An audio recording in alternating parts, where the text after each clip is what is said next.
Hey, it's Sol with another video, brought to you by the patrons and other sponsors who keep this channel going. Thanks. It's been said that there's a chance that the current war chief of the Horde might not stick around forever. Maybe it's because she's given herself all sorts of reasons why she should be removed. But today, we're going to explore the fallout of such a vacancy and find out who's going to be the next war chief in the Warchief Audition. Oh yeah, where the winner eventually dies a horrible death once they've outlived their usefulness.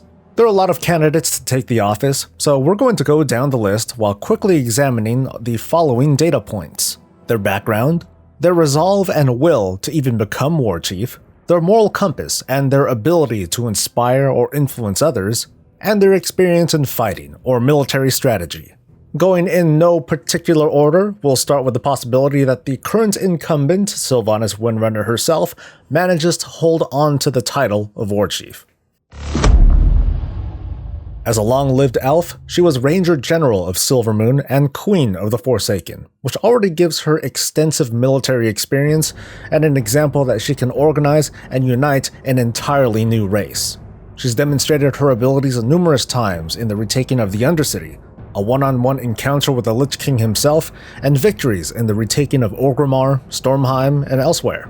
She doesn't get along with the other races though, and previous to the third invasion of the Burning Legion, she had no aspirations to become War Chief herself. She takes her style of leadership of the Forsaken and applies it to the other races, which isn't what I'd call compatible. She's also extremely untrustworthy of others, and in turn, they're untrustworthy of her. And she burnt a big tree and killed a bunch of people. Nathanos Blightcaller isn't Sylvanas' husband, spouse, or son. So unlike the passing of the Rin dynasty from father to son, Sylvanas' second-in-command may not necessarily inherit the Horde. Unless, depending on the circumstances, Sylvanas just names him war chief. Vol'jin did it, so why not? As a former ranger, Nathanos commanded a lot of experience in life and the same in undeath. Short of mutiny, there's no reason to think that he wouldn't be leading the Forsaken given their shared fate. He operates with a certain abrasiveness that's no less dedicated to meeting objectives, but he makes no effort to do so much as be liked. He's the consummate soldier to his Dark Lady, and he's interested only in executing on her will. If her last will is to have him run the Horde, well, so be it. Lilian Voss is an accomplished Forsaken who's served Sylvanas' needs for many years, but without the command experience of others like Nathanos. She understands her queen's needs, but her perspective is limited to that, and not the entirety of the Horde. So her future may lie somewhere in the leadership of the Forsaken, but probably not all of the Horde's peoples.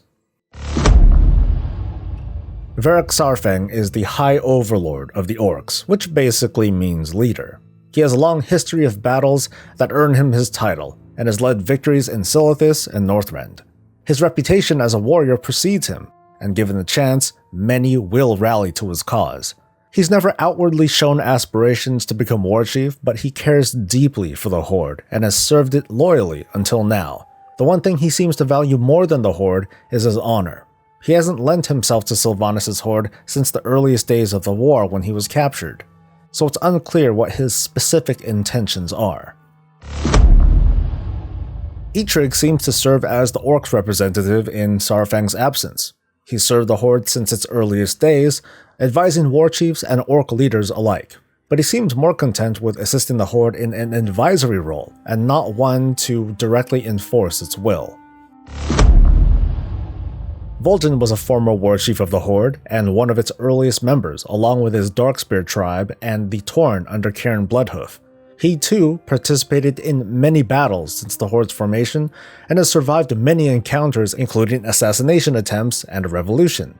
He too is loyal to the Horde and humbly accepted the title of war chief, even though he only meant to act in the Horde's original interests to defend its pride and honor.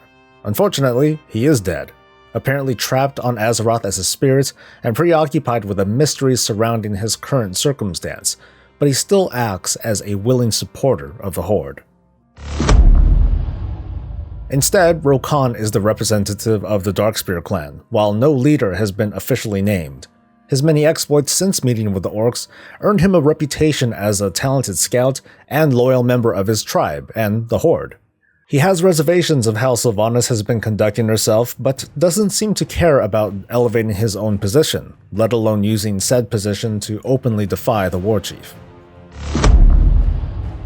BAINE BLOODHOOF is the son of his late father Cairn, and is High Chieftain of the Torrent of Mulgore, giving him a very considerable backing.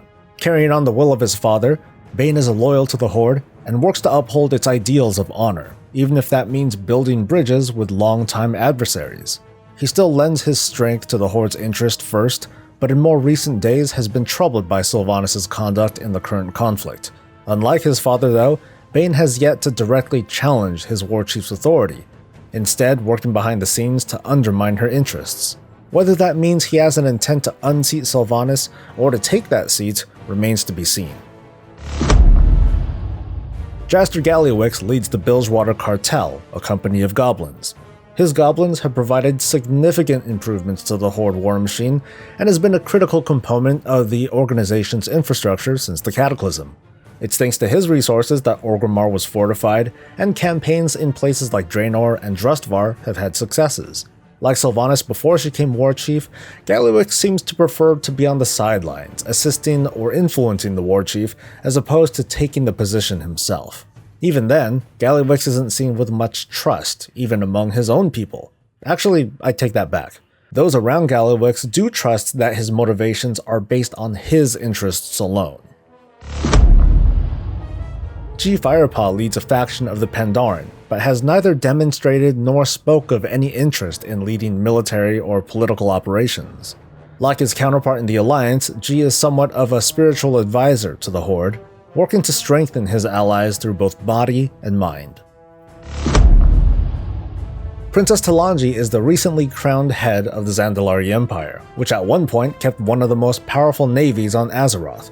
Given her new position, there's no room for her to have any greater aspirations at the moment, instead focused on strengthening her position on the world stage as her people recover physically and spiritually.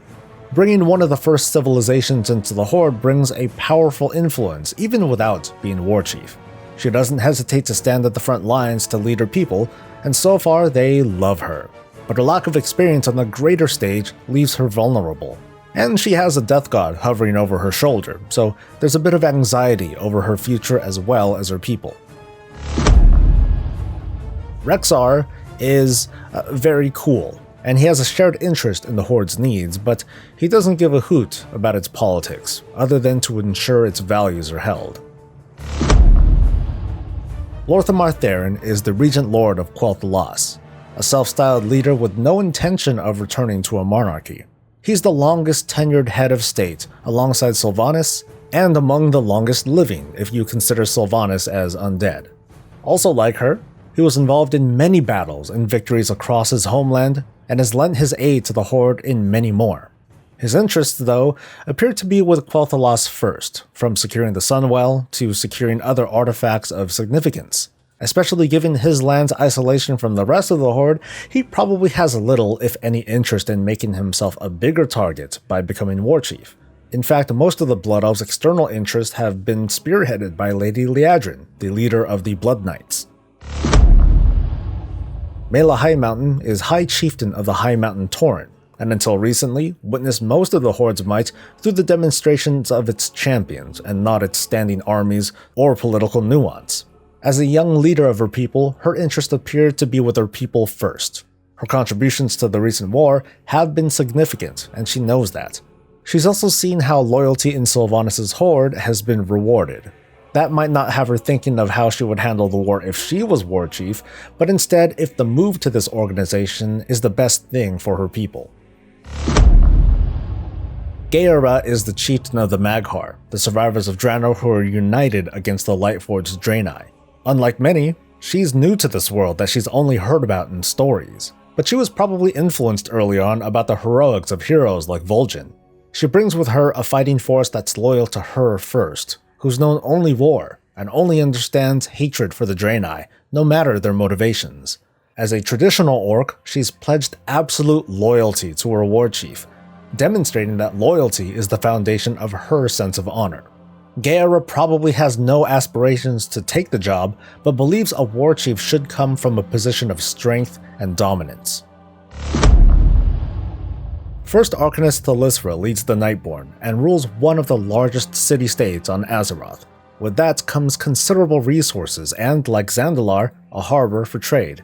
Unlike Zandalar though, Suramar City and its leader have been cut off from the greater world for over 10,000 years, and had little to no knowledge of how the world has changed.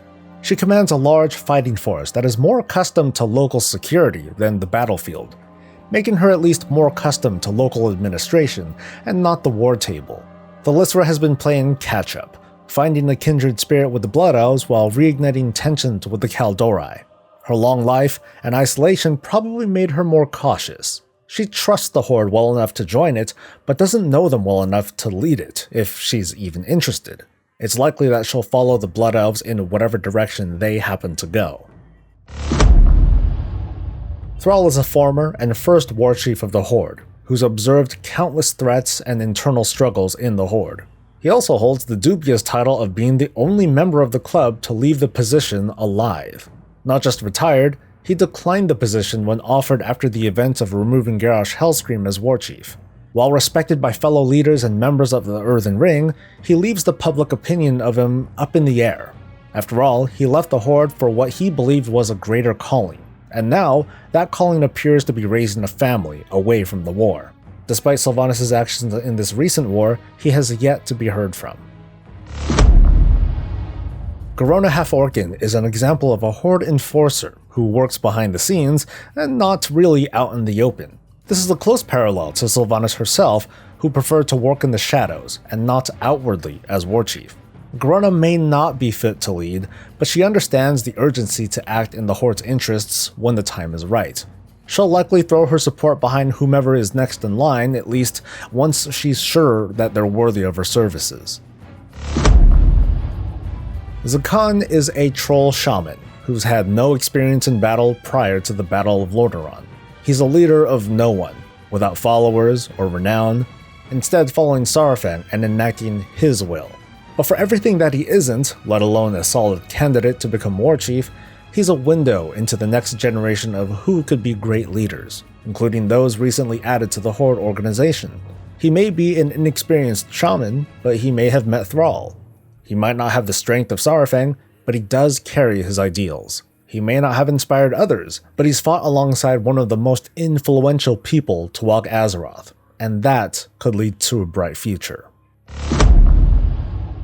Which brings us to that influential person, the champion of the Horde. From adventurer to commander to leader of their order, the champion has took part in and led innumerable battles across Azeroth, even space and time. The champion doesn't have aspirations to be Warchief, despite being an example of it. He or she isn't tied down by the politics of running the nation, which is also their biggest obstacle, being too busy killing boars to wade in the nuance of maneuvering the needs of entire peoples. The champion serves everyone, but only serves those who are directly in front of them. And finally, there's the possibility that after this upcoming conflict within the Horde, that the office of Warchief as we know it will be dissolved. The title of Warchief is a poorly named one because of its namesake, war.